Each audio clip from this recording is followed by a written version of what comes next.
الحمدللہ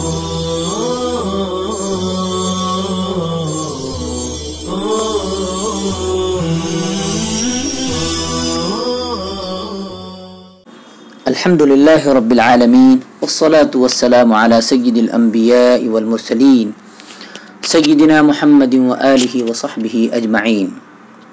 بسم اللہ الرحمن الرحیم.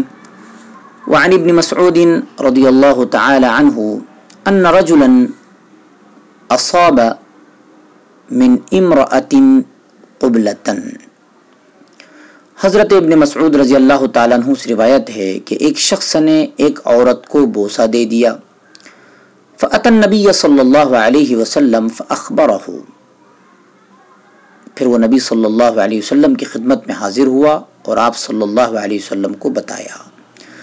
فأنزل اللہ تعالی، جس پر اللہ نے یہ آیت نازل فرما دی، وأقم الصلاة طرفي النهار وزلفا من الليل ان الحسنات یذہبن السیئات. اور تم نماز قائم کرو دن کے دونوں سروں پر، یعنی صبح و شام اور رات کے کچھ حصے میں، بے شک نیک کام برے کاموں کو مٹا دیتے ہیں. فقال الرجل علی ھذا یا رسول اللہ صلی اللہ علیہ وسلم. اس آدمی نے کہا، اے اللہ کے رسول صلی اللہ علیہ وسلم، کیا یہ حکم میرے لیے خاص ہے؟ قال لجمیع امتی کلہم. آپ صلی اللہ علیہ وسلم نے ارشاد فرمایا، نہیں بلکہ میری تمام امت کے لیے ہے. حدیث پاک سے معلوم ہوا کہ نماز سے صغیرہ گناہ معاف ہو جاتے ہیں. یہ بھی معلوم ہوا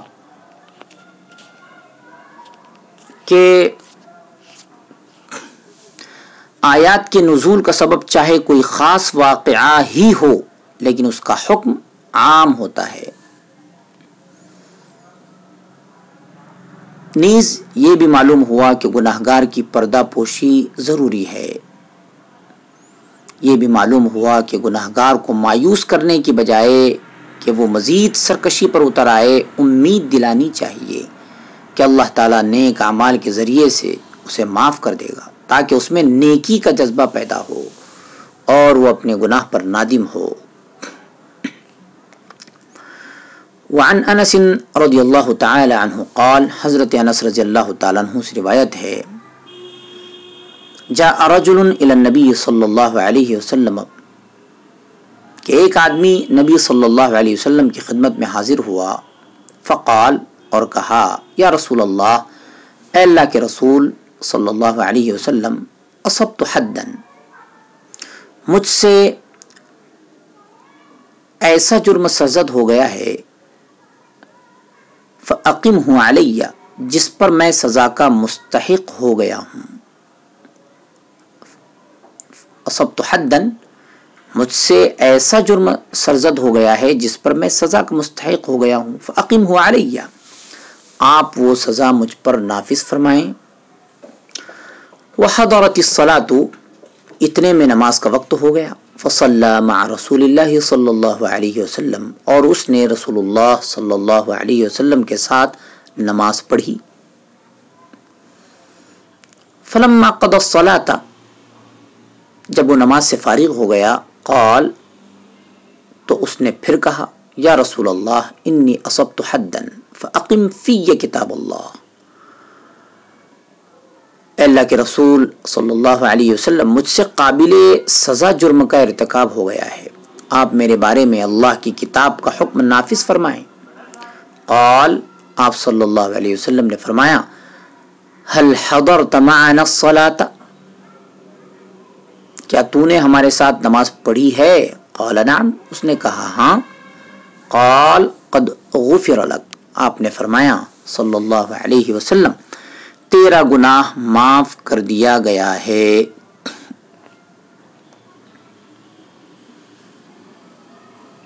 اصبت حدن کی تشریح یوں بیان کی گئی ہے کہ مجھ سے ایسا گناہ ہو گیا ہے جو موجب تعزیر ہے، موجب سزا ہے.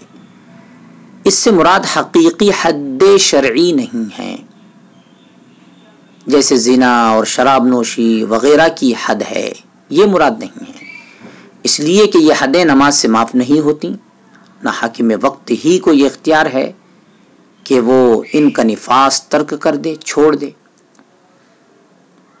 لیکن آپ صلی اللہ علیہ وسلم فرما رہے ہیں کہ قد غفر لک، تو معلوم یہ ہوا کہ یہ حقیقی حد شرعی نہیں ہے۔ اگر حقیقی حد شرعی ہوتی تو نہ نماز سے گناہ معاف ہو سکتے تھے اور نہ حاکم وقت کو اختیار ہے کہ وہ معاف کر دے۔ وعن ابی موسیٰ رضی اللہ عنہ عن النبی صلی اللہ علیہ وسلم قال ان اللہ تعالی یبسط یدہ باللیل لیتوب مسیء النہار۔ حضرت ابو موسیٰ رضی اللہ عنہ سے روایت ہے کہ نبی اکرم صلی اللہ علیہ وسلم نے فرمایا، بے شک اللہ تعالی رات کو اپنا ہاتھ دراز فرماتا ہے، پھیلاتا ہے تاکہ دن کو برائی کا ارتکاب کرنے والا توبہ کر لے۔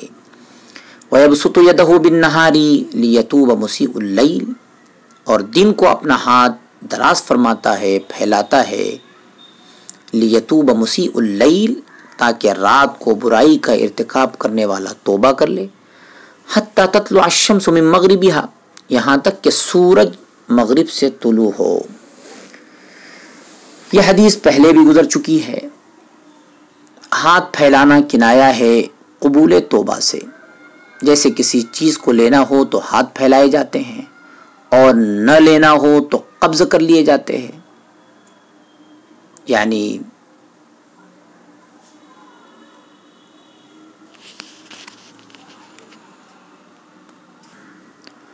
ہاتھ کھینچ لیے جاتے ہیں، سکیڑ لیے جاتے ہیں۔ رہی یہ بات کہ اللہ تعالیٰ اپنے ہاتھ کس طرح پھیلاتا ہے، سو اس کی کیفیت ہم نہیں جان سکتے، تاہم اس میں اللہ کی صفت ید کا بیان ہے، جس پر بغیر کسی تعویل یا تشبیہ کے ایمان رکھنا ضروری ہے۔ جس طرح اس کی دوسری صفات پر ایمان ضروری ہے، اسی طرح اس پر بھی ایمان لانا ضروری ہے۔ یہی سلف کا مذہب ہے۔ اللہ تعالیٰ کی طرف سے ہاتھ پھیلانے یعنی قبول توبہ کا سلسلہ جاری رہے گا یہاں تک کہ قیامت کے قریب جب سورج مشرق کی بجائے مغرب سے طلوع ہوگا تو یہ سلسلہ موقوف ہو جائے گا اور اس کے بعد کسی کا ایمان لانا اور توبہ کرنا قبول نہیں ہوگا۔ اس لیے انسان کو توبہ کرنے میں تاخیر نہیں کرنی چاہیے، اور توبہ بھی وہ جو صحیح توبہ ہو۔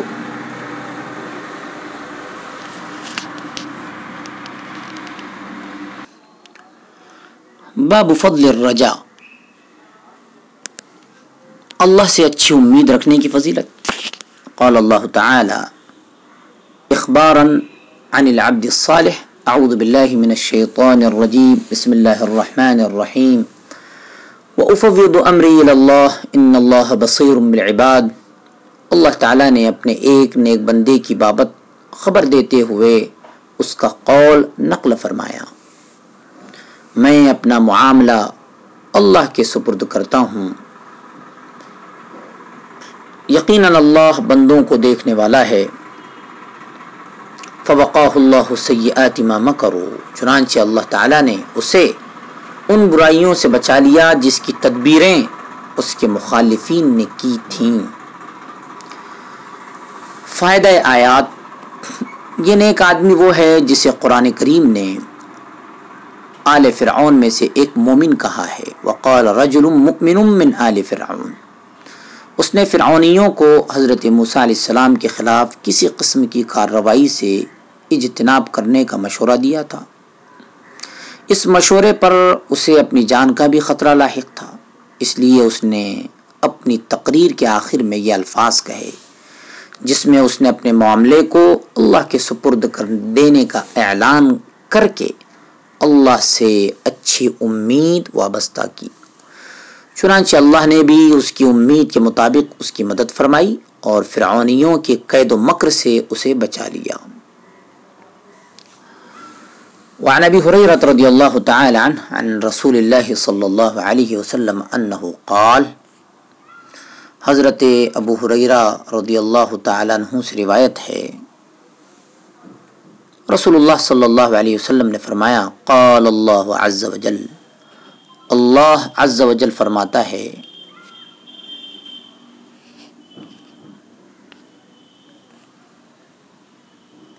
انا عند ظن عبدی بی وانا معه حیث یذکرنی، میں اپنے بندے کے گمان کے مطابق ہوتا ہوں، یعنی اس کے ساتھ معاملہ کرنے میں، اور میں اس کے ساتھ ہوں جہاں بھی وہ مجھے یاد کرے۔ واللہ للہ افرح بتوبۃ عبدہ من احدکم یجد ضالتہ بالفلاۃ، اللہ کی قسم یقیناً اللہ تعالیٰ اپنے بندے کی توبہ پر اس آدمی سے بھی زیادہ خوش ہوتا ہے جو جنگل میں اپنی گم شدہ چیز کو پا لیتا ہے اور اس پر خوش ہوتا ہے۔ ومن تقرب الی شبرا، اور جو ایک بالشت میرے قریب ہوتا ہے، تقربت الیہ ذراعا، تو میں ایک ہاتھ اس کے قریب ہوتا ہوں۔ ومن تقرب الی ذراعا، اور جو میری طرف ایک ہاتھ قریب آتا ہے تو میں 2 ہاتھ قریب آتا ہوں۔ وَإِذَا أَقْبَلَ إِلَيَّ يَمْشِي، اور جب وہ میری طرف چلتا ہوا آتا ہے، أَقْبَلْتُ إِلَيْهِ أُهَرْوِلُ، تو میں اس کی طرف دوڑتا ہوا آتا ہوں۔ حدیث پاک میں توبہ کی فضیلت کے علاوہ اللہ تعالیٰ کے ساتھ حسن ظن رکھنے کی ترغیب ہے، لیکن جس طرح بغیر ہل چلائے اور بیج بوئے فصل کی پیداوار کی امید رکھنا حماقت ہے، بے وقوفی ہے، اسی طرح اعمال صالحہ کے بغیر اللہ سے اچھی امید وابستہ کرنا بھی نادانی ہے۔ یہ گویا بالواسطہ عمل کی ترغیب ہے، کیونکہ عمل کے بغیر کسی بھی چیز کی امید نہیں کی جا سکتی۔ یہ ایک فطری بات ہے کہ اچھے عمل کرنے والا اللہ سے اچھی ہی امید وابستہ کرے گا، اور برے عمل کرنے والا بری امید، اور اسی کے مطابق اللہ تعالیٰ کا معاملہ بھی اپنے بندوں کے ساتھ ہوگا، اسی کے مطابق اللہ کا معاملہ بھی اپنے بندوں کے ساتھ ہوگا۔ اچھی امید رکھنے والوں سے اچھا اور بری امید رکھنے والوں سے برا، کیونکہ دونوں کی بنیاد ان کے اپنے اپنے عمل پر ہوگی، اور انہی عملوں کے مطابق اچھی یا بری جزا ہوگی۔ وعن جابر بن عبد اللہ رضی اللہ عنہما انہ سمع النبی صلی اللہ علیہ وسلم قبل موته ب3 ایام یقول، حضرت جابر بن عبداللہ رضی اللہ تعالیٰ عنہما سے روایت ہے کہ انہوں نے رسول اللہ صلی اللہ علیہ وسلم کو وفات سے 3 دن قبل یہ فرماتے ہوئے سنا، لا يموتن احدکم الا وهو يحسن الظن باللہ عز وجل، تم میں سے کسی شخص کو موت نہ آئے مگر اس حال میں کہ وہ اللہ عز وجل کے ساتھ اچھا گمان رکھتا ہو۔ حدیث پاک کا مطلب بھی یہی ہے کہ انسان کو ہر وقت اچھے عمل کرنے چاہیے، کیونکہ موت کا کوئی پتہ نہیں کس وقت آ جائے، جبکہ موت کے وقت انسان کو اللہ کے ساتھ عفو و رحمت کی امید رکھنی چاہیے، جو ایمان و عمل صالح کے بغیر ممکن نہیں۔ گویا اس حدیث کا وہی مطلب ہے جو قرآن کریم کی آیت لا ولا تموتن الا وانتم مسلمون کا ہے، تمہیں موت نہ آئے مگر اس حال میں کہ تم مسلمان ہو۔ باب الجمع بین الخوف والرجاء، اللہ سے خوف اور امید بیک وقت دونوں باتیں رکھنے کا بیان۔ اعلم ان المختار للعبد في حال صحته ان يكون خائفا راجيا۔ امام نووی مؤلف